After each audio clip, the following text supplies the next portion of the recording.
ગુજરાતના ડીજીપીએ અમદાવાદના 13 વહીવટદારોની બદલી કરી અલગ અલગ જિલ્લામાં મોકલી આપ્યા છે।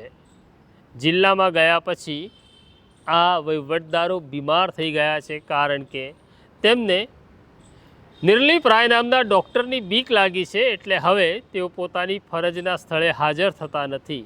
તો શું છે આ સ્ટોરી, કેમ વહીવટદાર બીમાર થયા, બધી જ વિગતે વાત કરવી છે। વૈષ્ણવજન તો તેને કહીએ જે પીડ પરાઈ જાનાને રે। નમસ્કાર, નવજીવન ન્યૂઝમાં તમારું સ્વાગત છે અને હું છું તમારો પ્રશાંત દયાળ।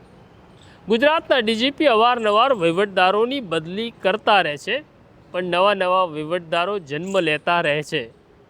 આ તો જરા વિચિત્ર વાત છે, પણ સત્ય છે કે વહીવટદાર ક્યારેય મરતો નથી, કારણ કે વહીવટદાર બીજા વહીવટદારને જન્મ આપી જતો હોય છે। હમણાં ગુજરાતના ડીજીપીએ 13 વહીવટદારોની બદલી કરી, જેઓ અમદાવાદમાં અડીંગો જમાવીને બેઠા હતા, નાના મોટા અધિકારીઓનો વહીવટ કરતા હતા।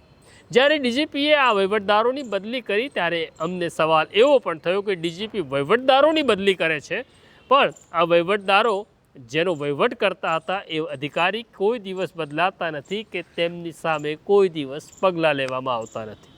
ખેર, આ વાત ત્યાં અટકી જતી હતી, પણ ઘટના એવી ઘટે છે, આજે 13 વહીવટદારોની બદલી કરવામાં આવી। તેમાં એક વહીવટદાર એટલો શક્તિશાળી નીકળ્યો કે તેણે વટવામાં એક બિલ્ડર પાસે આખી સ્કીમ લખાવી લીધી।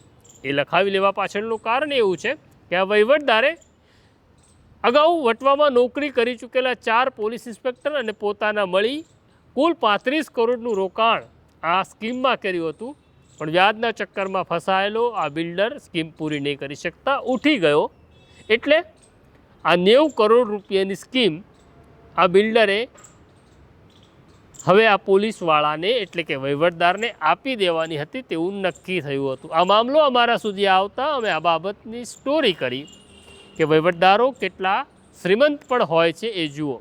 આ ઘટનાની વિકાસ શાહે ગંભીરતાથી નોંધ લઈ આ મામલે એસએમસીના વડા નિર્લિપ રાયને તપાસ સોંપવાનો આદેશ આપ્યો અને નિર્લિપ રાયે આ વહીવટદારો જ્યાં જ્યાં મુકાયા છે તમામ એસપીઓને કહ્યું કે તમારે ત્યાં આવેલા આ પોલીસ કર્મચારીઓની પાસે કેટલી મિલકત છે, તેમની પાસે ઘર કેટલા છે, કાર કેટલી છે, સ્કૂટર કેટલા છે, મોબાઈલ કેટલા છે, પત્ની, બાળકો, મામા મામી, કાકા કાકી, શાળા શાળીના નામે કેટલી મિલકત છે અને કયા આવકના સ્ત્રોતમાંથી આ મિલકત એકત્રિત કરી છે તેની વિગત આપો।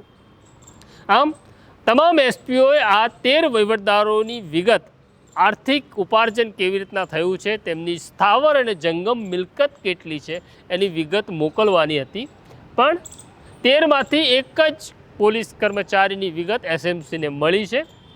હજી બાકીના લોકો બીમાર છે અને રજા ઉપર ઉતરી ગયા છે એવું એસપી દ્વારા કહેવામાં આવ્યું છે, કારણ કે આ વહીવટદારોને ખબર છે કે હવે એક સર્જન આવ્યા છે જેનું નામ છે નિર્લિપ રાય અને સર્જરી કરવામાં માહેર છે, અને એની સર્જરી થાય પછી તમારું બચવું મુશ્કેલ હોય છે। આમ તો સર્જરી જીવાડવા માટેની હોય છે, પણ ખોટા કામ કરનારની જ્યારે સર્જરી નિર્લિપ રાય અને તેમની ટીમ કરે છે ત્યારે કામ તમામ થઈ જાય છે। અત્યારે આ વહીવટદાર બીમાર છે।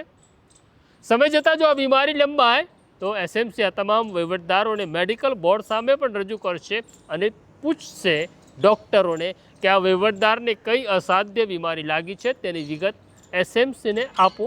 તો આ સ્થિતિ છે વહીવટદારની।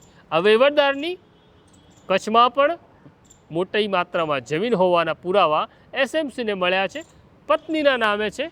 એસએમસી આનો સવાલ અને જવાબ પણ પૂછશે કે ભાઈ તમે આટલી જમીન ક્યાંથી ખરીદી, આપો।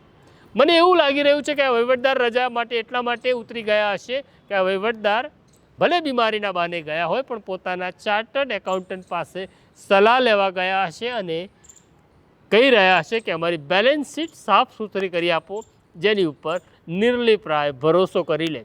પણ આ વહીવટદારોને એ ખબર નથી કે નિર્લિપ રાય આઈપીએસ અધિકારી થયા તેની પહેલાં ઇન્ડિયન રેવન્યુ સર્વિસના અધિકારી હતા, ઇન્કમ ટેક્સમાં હતા, એટલે તેમને તમામ બેલેન્સ શીટો તપાસતા અને સમજતા આવડે છે। તો આ સ્ટોરી તમને કેવી લાગી અમને જરૂરથી કહો, સ્ટોરીને શેર કરો, બેલ આઇકોન દબાવો અને રજા આપો। નમસ્કાર।